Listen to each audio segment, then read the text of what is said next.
Everyone, welcome to my YouTube channel. आज की class में हम करेंगे क्वेश्चन नंबर 5 एक्सरसाइज 1.2 का। इसमें क्या दिया हुआ है, you have to show that signum function defined by एफ(x) वेयर एफ(x) is equal to 1 if x is greater than 0। So इसका क्या मीनिंग है कि जब भी आपकी x की वैल्यू ग्रेटर देन 0 होगी तो आपका जो आंसर आएगा एफ(x) का वो हमेशा क्या आएगा, 1 आएगा। 0 पे क्या आएगा, 0 आएगा। और x लेस देन 0 पे क्या आएगी, वैल्यू आपकी हमेशा -1 आएगी। आपको शो क्या करना है इसमें, that it is neither 1 nor odd। सो ये बहुत ही आसान सा क्वेश्चन है। अब हमें क्या करना है, अगर हम कोई भी दो एलिमेंट ऐसे देख लेते हैं जो डिस्टिंक्ट है, डिस्टिंक्ट मीन्स डिफरेंट है पर उनकी क्या है, इमेज सेम है।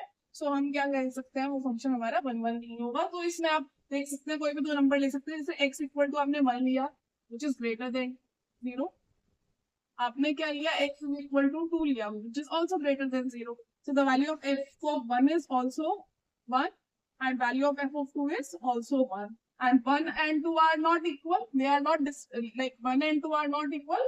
So it means they are distinct elements but they have the same images. Hence it is not 1 1. So you just have to write distinct elements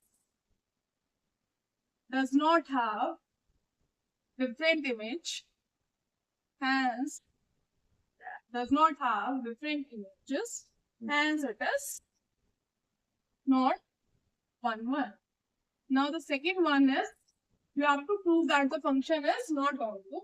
Now I have told you in the previous classes as well कि अगर आपके पास कोई भी function ऐसा होता है जिसमें आपकी कोडोमेन और रेंज बराबर नहीं होती तो फंक्शन आपका ऑन्टू नहीं होगा। अब जो हमारा सिग्नम फंक्शन डिफाइंड होता है वो हमारा डिफाइंड होता है आर से आर।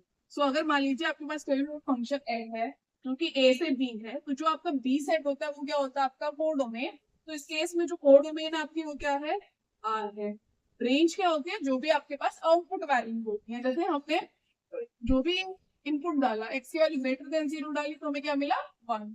x की वैल्यू 0 की तो क्या मिला, 0। x की वैल्यू लेस देन 0 की तो क्या मिला, -1। तो ये ही आपकी सारी की सारी क्या आएंगी, आउटपुट वैल्यूज आएंगी, आप कह सकते हैं इमेज की वैल्यूज आएंगी। तो जो आपकी रेंज आएगी वो क्या आएगी, -1 0 1। So in this case codomain is not equal to range, hence the function f is not onto. So you can write hence function f(x) is neither 1 1 nor onto. Thank you. Please like and subscribe my channel.